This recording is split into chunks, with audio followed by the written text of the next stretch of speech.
Assalamualaikum warahmatullahi wabarakatuh.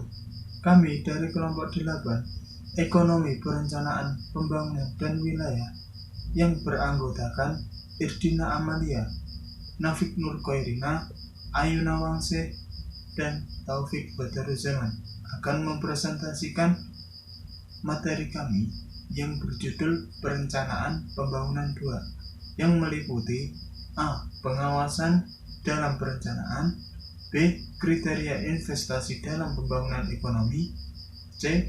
Perencanaan ekonomi dan mekanisme harga.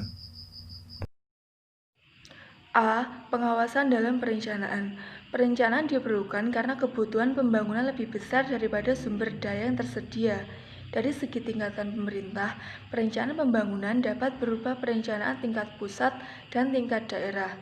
Dilihat dari dimensi waktu, perencanaan pembangunan terdiri dari perencanaan jangka panjang, menengah, dan jangka pendek.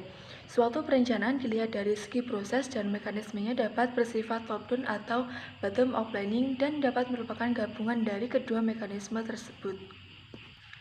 Selanjutnya adalah tujuan pengawasan. Tujuan pengawasan yang pertama, untuk mengetahui sejauh manakah pelaksanaan perencanaan dilakukan, apakah sesuai dengan yang ditetapkan di awal atau tidak. Yang kedua adalah untuk mengetahui apakah unit-unit melaksanakan kegiatan sesuai dengan fungsi dan perannya masing-masing atau tidak. Yang ketiga adalah untuk mengetahui apakah ada koordinasi yang dilakukan oleh setiap unit dengan pihak-pihak yang terkait. Yang keempat adalah mencegah dan mengendalikan penyimpangan-penyimpangan sehingga dapat dihindari. Selanjutnya adalah jenis-jenis pengawasan. Jenis-jenis pengawasan ada 8. Yang pertama, pengawasan fungsional. Pengawasan ini menggunakan tenaga kerja manusia yang memiliki pengetahuan khusus di bidang pengawasan. Yang kedua adalah pengawasan masyarakat. Pengawasan ini dilakukan oleh masyarakat yang ditujukan untuk pemerintah sebagai penyelenggara negara agar tidak terjadi penyalahgunaan sumber daya yang dimiliki pemerintah atas nama negara. Seperti yang kita tahu bahwa yang paling banyak melakukan penyalahgunaan sumber daya adalah penguasa, terutama penyelenggaraan pemerintah. Misalnya adalah manipulasi pajak, keuangan, dan sebagainya. Yang ketiga adalah pengawasan administrasi. Tujuan dari pengawasan administrasi adalah agar suatu kegiatan atau pekerjaan dilakukan dengan berdasarkan keadilan, jadi sesuai dengan kemampuan masing-masing. Yang keempat adalah pengawasan teknik. Tujuan pengawasan teknik ini adalah untuk memberikan maksimalisasi hasil pekerjaan teknis sesuai dengan bidang pekerjaan itu sendiri.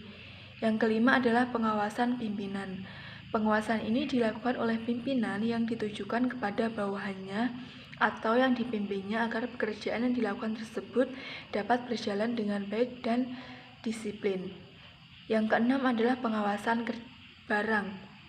Tujuan pengawasan barang ini adalah untuk menjamin keamanan suatu barang agar memberikan manfaat kepada pelaksanaan tugas kelembagaan yang memiliki hak tentang barang tersebut. Yang ketujuh adalah pengawasan internal.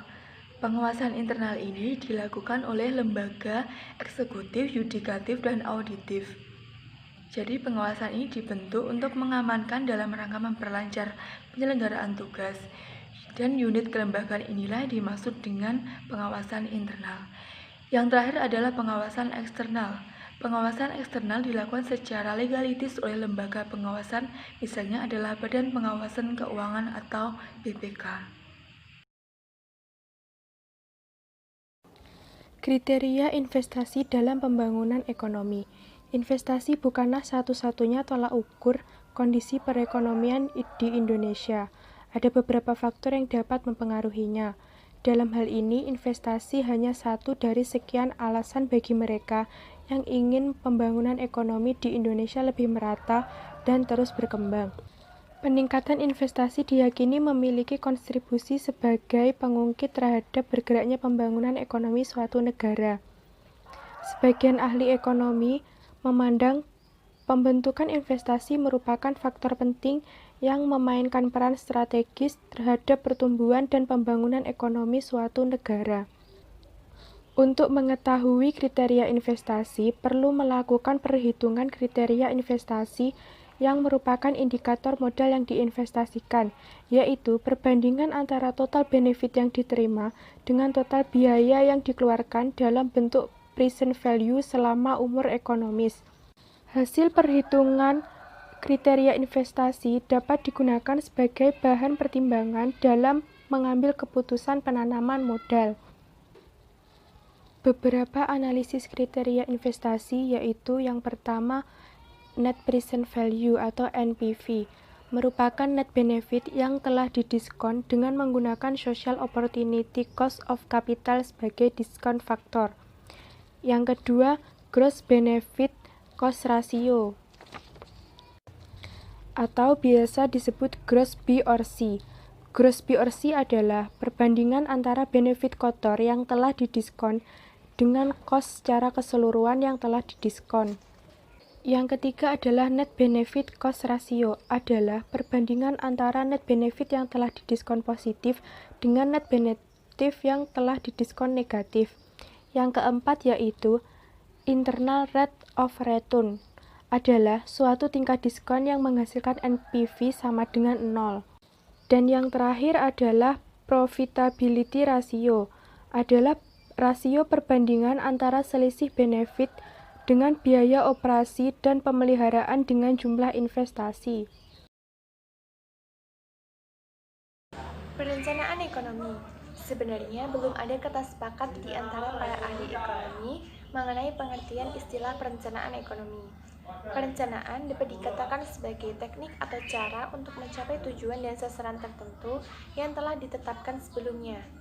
Walaupun tidak ada kesepakatan pendapat di antara para ahli ekonomi, mereka tetap sependapat bahwa perencanaan ekonomi mengandung arti pengendalian dan pengaturan perekonomian untuk mencapai suatu sasaran dan tujuan tertentu dalam jangka waktu tertentu.